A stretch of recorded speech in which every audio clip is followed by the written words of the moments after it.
역대상 7장 1절에서 8장 40절의 말씀으로 하나님의 백성으로서의 정체성.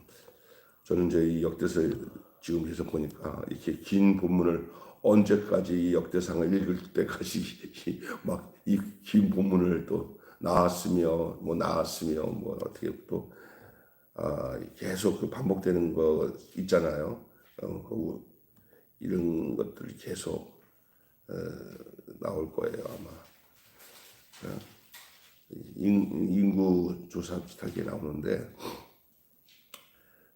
오늘 본문의 말씀 제목은 하나님의 백성으로서의 정체성. 한번 따라서 합시다.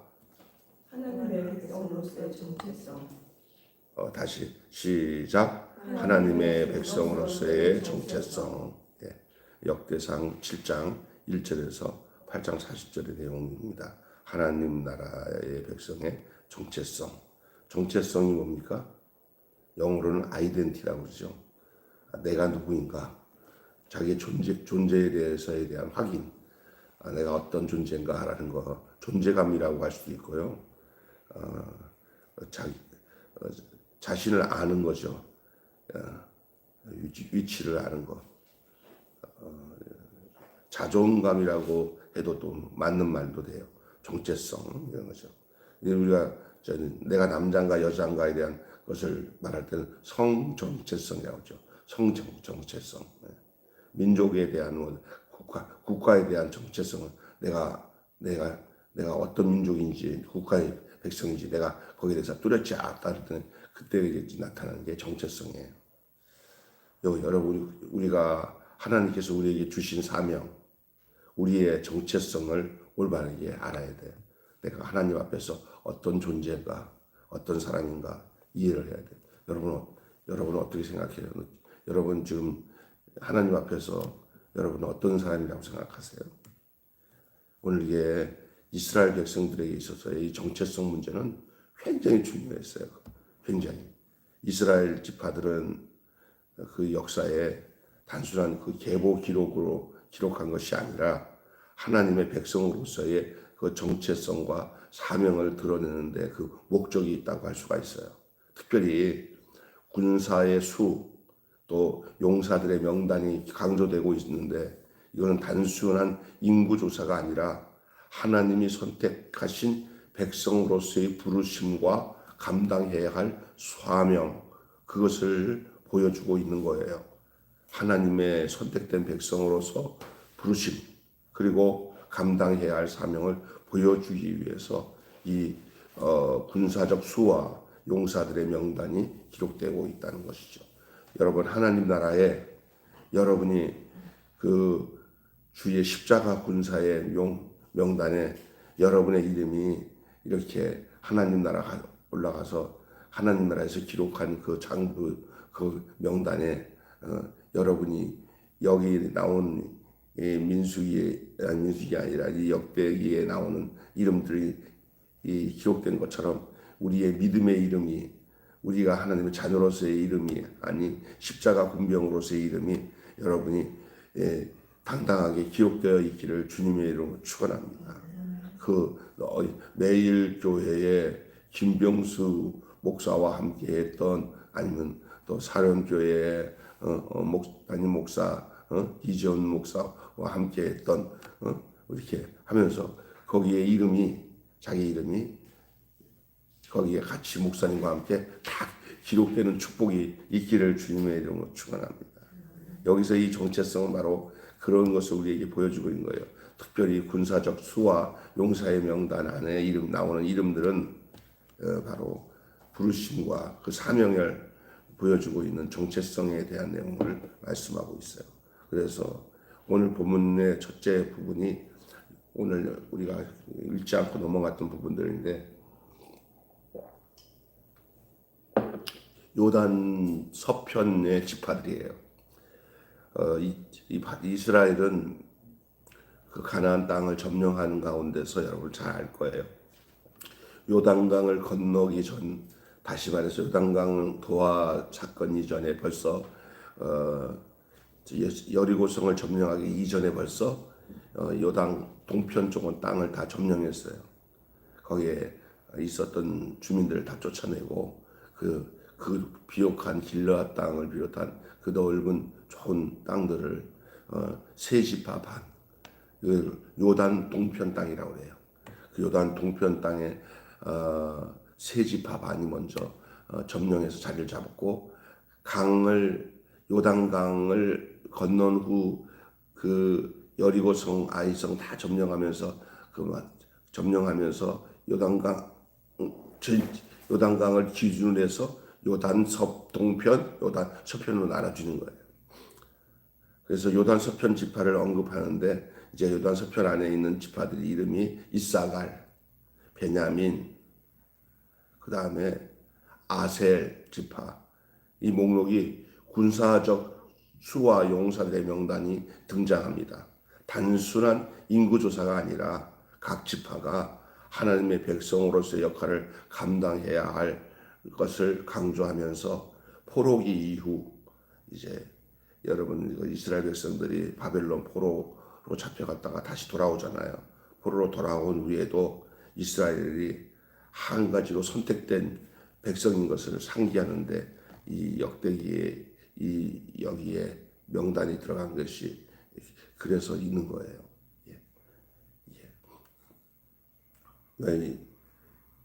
굉장히 중요한 거죠. 이런 명단이 없으면 포로 끝나고 돌아와도 막 오합지졸이 되고 정신이 없어지나, 이런 명단을 다 가지고 있었기 때문에 다시 포로로 갔다가 돌아와도 땅을 찾아갈 수가 있었고 자기의 이름을 찾을 수가 있었던 겁니다. 자, 그 중에 주목해야 될 지파 하나를 소개하고 있어요. 오늘 본문에. 뭘까요? 바로 베냐민 지파입니다. 베냐민 지파. 이 베냐민 지파는 북이스라엘에서 강한 정치적 영향력을 가졌으나, 이제 귀한 후에, 다시 말해서 포로 귀한 후에 유다 지파와 함께 공동체를 형성하고 신앙 공동체 유지에 중요한 역할을 했어요. 그러니까 이 바벨론 포로로 끌려가기 이전에는 땅의 위치도 좀 달랐고, 또 여러 가지로 정치적으로도 아주 큰 역할을 하던 강한 넓은 지파였던 것 같아요. 그런데 포로 귀환하고 다시 돌아와서는 유다 지파 옆에 땅을 분배받고 거기서 이제 유다 지파와 함께한 공동체, 다시 말해서 거기 예루살렘이 가깝잖아요. 신앙 공동체.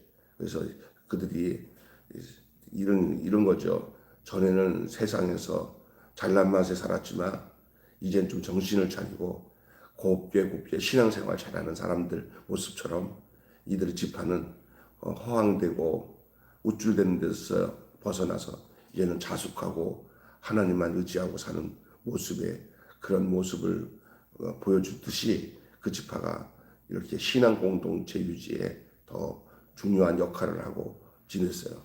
의미가 있잖아요. 이 본문에 이제 이 베냐민 지파에 어떤 하나님의 역사를 하냐면은, 본문을 보면은 사울 왕, 첫 번째 유다 통일 이스라엘의 첫 번째 왕이 사울잖아요. 사울 가문 안에 이제 이 바알이라는 거, 이름인데 그 이름 안에 바알이라는 이름이 들어가요. 섞여서. 이걸 포함된 걸 하는 거 보면, 이거는 앞으로 이 사울 왕조의 부정적인 평가가 암시되고 있는 거예요. 이름을 보면은 어떤 형태가 그의 가문 안에 나타날 것인가가 암시할 수 있는 대목이에요. 우리나라도 사람들 이름 지을 때 그 용자를 쓰잖아요. 용자. 이런 것처럼 용이 좋은 거 아니잖아요, 사실은. 근데 그게 이제 우리 기독교인들이 볼 때는 그런 거죠. 근데 아마 이때도 이 바알이라는 이름을 쓰면은 이름 속에 무슨 바알이라 이름을 쓰면은 뭔가 좀 좋은 일이 있을 이런 미신적인 또 이미 이 이런 이방 신에 대한 그 사람들 사이에 그게 보편화되어 버렸다는 거예요. 그만큼 그러면 그런 이름 안에다가 바알이라는 이름 집어넣었을 때는 그 좋을 리가 없죠. 하나님 특별히 이스라엘은 한 분은 단일 하나님만 유일 하나님만 섬기는 나라인데 슬슬 이름을 이루지 그들의 자녀들까지 이름도 이런 이방 신의 이름에 들어가는 바알이라는 이름을 집어넣었으니 앞으로 뭐 좋을 리가 있겠습니까? 우리가 이런 면에서도 참 세상 것들이 신앙 공동체 안에 들어올 때 참 조심해야 돼요. 가족적으로도 중요한 것이고 또 제일 중요한 것은 요셉 지파입니다. 요셉 지파. 사실 요셉이라는 이름의 지파는 없어졌어요. 왜냐하면 요셉 지파는 아들 둘이 갈라서 므낫셋과 에브라임. 그래서 므낫셋과 에브라임을 다 통칭할 때는 요셉 지파라고 말할 수 있지만 성경에는 거기에 요셉 지파라는 말은 안 나올 거예요 아마. 왜냐하면 에브라임 지파 하면 요셉 지파구나. 므낫셋 지파 요셉 지파구나. 이렇게 우리가 이제 이해는 하지만 하여간 두 지파가 됐어요. 요셉 지파는 아들 둘 지파 한 지파씩. 그러니까 삼촌들과 똑같은 격을 갖게 된 거예요. 요셉 지파는. 이 요셉 지파는 군사적, 경제적, 신앙적인 아주 중요한 위치를 가지게 됩니다. 차지하게 돼요. 특별히 이 므낫세 지파 내에 이방인과의 혼혈이 이루어지는 것을 볼 수가 있어요. 그것처럼 이 요셉 지파는 상당히 저돌적이고 상당히 진취적이며 개방적인 부분들이 있었던 것을 알 수가 있어요. 므낫세 지파 내에 이방인과 혼혈했는데 좋은 거 아니에요. 하나님이 여호수아에게 가나안 땅을 점령하면서 이방인과의 혼혈을 원하지 않았는데도 므낫세 지파는 이방인과의 혼혈을 했죠. 이게 이제 양면이 있습니다. 어떤 면에서는 상당히 진취적이고 개방적이고 진보적이다는 좋은 면으로 얘기할 수 있지만 또 한편으로는 또 하나님의 뜻을 하나님이 원하시는 뜻을 안 지키는 것에 대해서 볼 때는 반보수적인 그런 모습이라 할 수 있습니다. 자, 그런데 더 중요한 것은 에브라임 지파예요.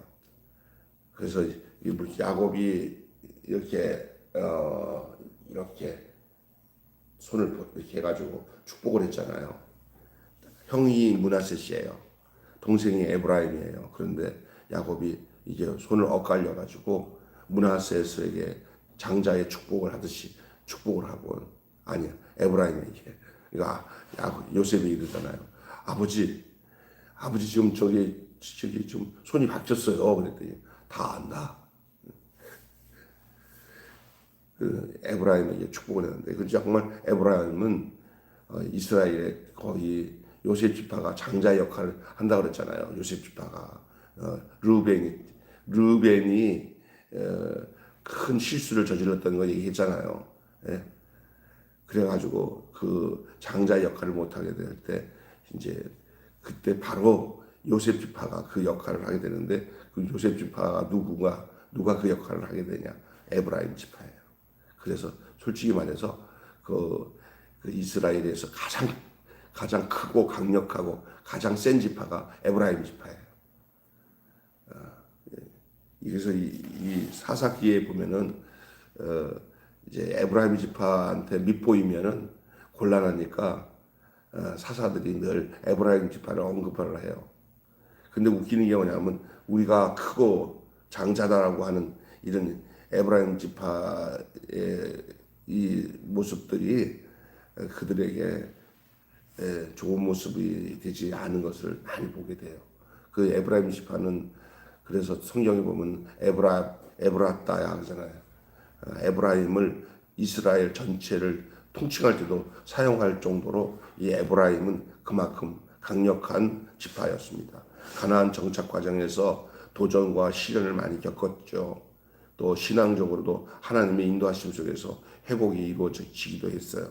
이게 이렇게 강력한 나라가 형성되는 데 있어서 그냥 쉽게 되지는 않았어요. 여러 가지 고난과 도전과 시련을 겪었다는 사실을 볼 수가 있습니다.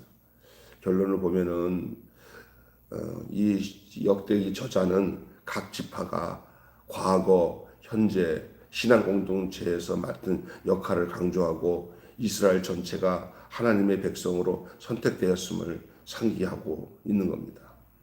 이 역대기가 기록된 것은 포로 귀환 다음에 기록된 거기 때문에 이게 이제 여러분 그 지점을 잘 알아야 돼요. 이스라엘 전체가 하나님의 백성으로 선택되었음을 상기하면서 베냐민과 요셉 지파의 역사는 쓰디쓴 과거의 실패와 회복의 역사를 반영하고 포로기 이후에 이스라엘의 신앙적 정체성과 회복의 소망을 강조하는 데 그 목적을 두는 거예요.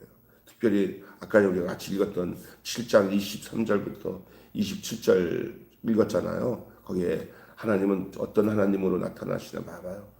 에브라임이 두 아들을 잃어요. 그리고 다시 낳은 아들을 이름을 지었는데 그 이름이 부리아예요. 부리아라는 뜻은 재앙이라는 거예요. 재앙. 그만큼 아들 둘을 잃고 난 뒤에 느꼈던 감정이 얼마나 컸으면 다음 아들을 낳고는 이름을 재앙이라고 지었을까요? 재앙. 하지만 하나님은 그가 재앙이라고 부른 부리아의 후손 가운데서 이렇게 고통의 날들은 있었지만 그러나 그것을 견디고 새로 나온 이 아들 부리아의 후손을 통해서 이스라엘의 영도자 바로 여호수아가 태어나게 된 거예요. 그래서 여호수아는 어느 지파냐? 바로 이 에브라임 지파에서 나온 거예요. 그것도 이름이 재앙이라고 하는 이 부리아의 가문에서 이스라엘을 구원할 영도자 바로 여호수아가 태어나게 하셨어요. 우리의 처지가 막막할 때도 우리 앞에 길을 만드시고 선한 역사를 이루어 가시는 하나님의 계심을 잊지 마셔야 될 줄로 믿습니다. 혹시나 현재의 어려움 때문에 고통당해서 나는 왜 이렇게 하나님께서 저주를 주셨는가, 다른 사람들이 이렇게 고통을 안 당하는데 하면서 이런 아픔과 고통 가운데 있다고 하시는 분이 혹시 있으면 그거 잘 견디고 믿음 안에 굳건히 쓰세요. 재앙 같은 날이 변해서 이렇게 여호수아 같은 구원의 날이 오게 될 줄로 믿습니다. 여호수아 이름이 무슨 뜻이에요? 구원이에요, 구원. 불의하는 뭐예요? 재앙이에요. 현재의 재앙이 미래의 구원으로 바뀌어지는 역사가 있게 될 줄로 믿습니다. 아멘. 이런 하나님의 계심을 기억하시고 오늘 8장에 우리가 1절부터 40절 쫙 다 읽었잖아요. 여기에서 특별히 이 본문은 뭘 얘기하고 있냐면 베냐민 지파에 대한 얘기를 하고 있어요. 베냐민 지파는 한때 완전히 전멸된 위기에 처했어요. 사사기 19장부터 21장까지를 한번 나중에 보세요. 이 이스라엘 전체 다른 지파와 베냐민과의 전쟁이 일어나요. 그래갖고 베냐민이 완전히 전멸돼서 지파가 없어질 뻔했어요. 베냐민이 그만큼 다른 지파들한테 밉보였다는 것은 뭐냐면 얼마나 많이 부패하고 얼마나 잘못되는지 그 본문을 읽다 보면은 여러분 빌미가 어떻게 되냐면 그 레위 지파의 어떤 소년의 내용과 그 당시에 이 뭐죠? 이게 그 사람을 죽이는 사건으로 인해 갖고 막 이제 토막을 뭐 보내고 막 해갖고 막 이 다른 지파들이 공분을 사갖고 저러고 선벌받은 놈들이다 하고 자기 민족끼리 부패한 르벤을 전멸시키기 위해서 전쟁을 일으키면서 정말 가문이 완전히 쑥대밭이 되고 거의 전멸 위기에 없어져 남자들은 거의 없어질 정도로 그렇게 비참한 상태가 사사기 19장부터 21장에 있어요. 한번 읽어보시면 이해가 돼요. 정말 아주 걱정스러워요. 지파가 없어질 뻔했어요. 후에 그런데도 불구하고 다 저들이 각 지파별로 그들의 딸들을 보내가지고 베냐민 지파를 살려내요. 가까스로 꺼진 불을 다시 되살려 가지고 다시 살려내서 지파가 다시 살아나요. 그 가문이. 그런데 이 가문에서 나중에는 어떤 일이 생기냐? 후에 이스라엘의 초대 왕 사울을 배출할 만큼 이 베냐민 지파가 아주 강력한 지파로 바뀌어요. 이런 거 보면은 지금 못 산다고 해서 나중에 못 살지도 않고 사람은 좀 기다려 봐야 돼. 우리가 너무 좀 힘든 일이 생기면은 우리는 끝났다 할 게 아니야. 죽었다가 되살아난 이 불 같은 이 베냐민 지파가 이렇게 없어질 만한 베냐민 지파가 강력한 지파로 바뀔 줄 누가 알았어요. 또한 에브라임에게서 아까 전에 에브라임에게서 두 아들이 죽고 난 뒤에 절망에 빠져가지고 내 아들 이름은 재앙이다 불이하라 했던 그 가문에서는 가장 걸쭉한 여호수아가 나올 줄 누가 알았어요. 우리가 모르는 거예요. 그러니까 우리가 이 역사를 보면서 기억해야 될 것은 지금 내리막이라고 해서 끝까지 내리막이 아니고 역전이 되어서 반대 현상이 일어날 수 있다는 사실을 기억해야 될 줄로 믿습니다. 이번에 국민의힘이 완전히 이제 세상 말로는 작살난 거 아닙니까? 그 사람들이 알고 이제 국민의힘 끝났어 그러지만 조금 지나보세요. 또 역사 조금 지나보면은 반대 현상이 일어나요. 얼마 전까지도 반대 현상이 일어나고 그랬잖아요. 이게 역사는 모르는 거예요. 그래서 사울의 왕권은 당대에 막을 내렸지만은 이후에 베냐민 지파는 유다 지파와 함께 이스라엘을 지탱하는 아주 중요한 역할을 합니다. 이 베냐민 지파가 지나온 굴곡의 역사에서 우리 공동체가 가야 할 길을 찾아야 돼요. 지금 우리의 현실이 마치 베냐민 지파처럼 굴곡의 역사 속에 놓여 있습니다. 그러나 우리 공동체는 이 베냐민 지파가 아까 서두에 내가 얘기했잖아요.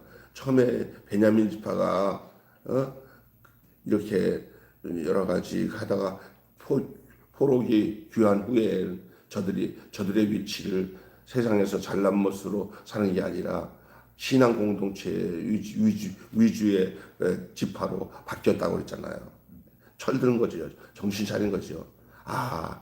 세상에서 잘난 맛으로 사는 것은 이때까지다. 이제 더 이상 잘났다고 돈에 치우치지 않고 세상의 명예에 치우치지 않고 곧 조용하게 하나님 말씀 따라 믿음으로 살고 저 소망을 하늘에 두고 하나님께 두고 살아야지 하는 그렇게 변화된 믿음의 사람의 모습처럼 베냐민 지파가 그런 모습으로 바뀌어지는 모습을 봐요. 오늘 이런 모습을 통해서 베냐민 지파의 모습을 통해서 현재 우리가 어떻게 우리의 공동체가 우리의 가정이 우리의 교회가 나가야 할까 하는 그 정체성을 거기서 찾아야 될 줄로 믿습니다. 한마디로 중요합니다. 하나님의 백성으로서 사명과 정체성을 이해하자. 시작. 하나님의 백성으로서 사명과 정체성을 이해하자. 시작. 하나님의 백성으로서 사명과 정체성을 이해하자. 집사님 한번 읽으세요. 하나님의 백성으로서 사명과 정체성을 이해하자. 네, 감사합니다. 100%입니다. 기도하겠습니다. 감사합니다. 기도하겠습니다. 하나님 아버지, 하나님의 백성으로서의 사명과 정체성을 이해하는 저희들 되게 하여 주시옵소서. 하나님 아버지, 에브라임 지파와 또 이 베냐민 지파, 저들은 과거의 슬픈 아픔의 내용들을 가지고 있었습니다.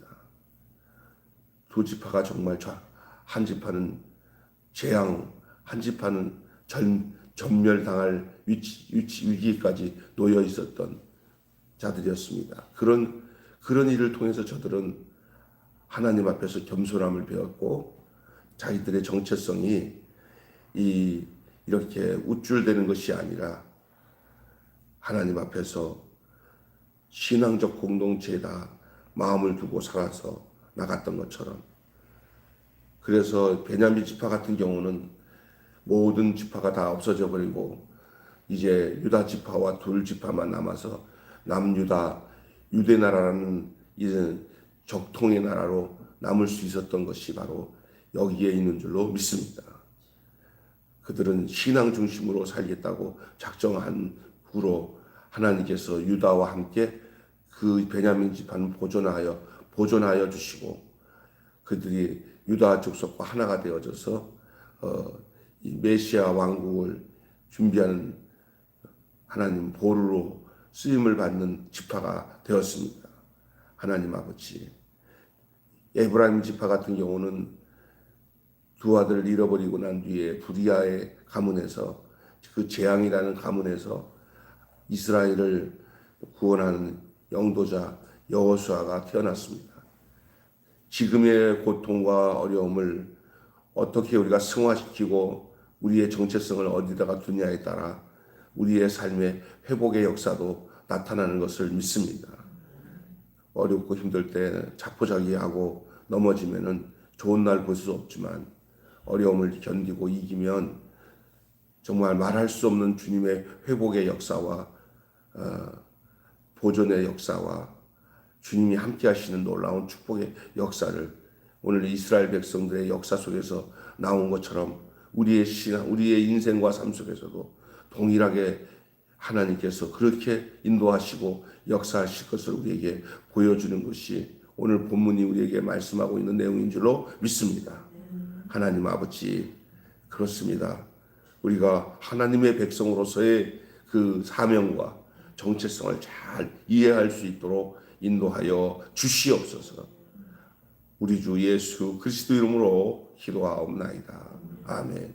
주님 가르침으로 마치겠습니다. 하늘에 계신 우리 아버지, 아버지의 이름을 거룩하게 하옵시며 아버지의 나라가 오게 하시며 아버지의 뜻이 하늘에서와 같이 땅에서도 이루어지게 하소서. 오늘 우리에게 일용할 양식을 주옵시고 우리가 우리에게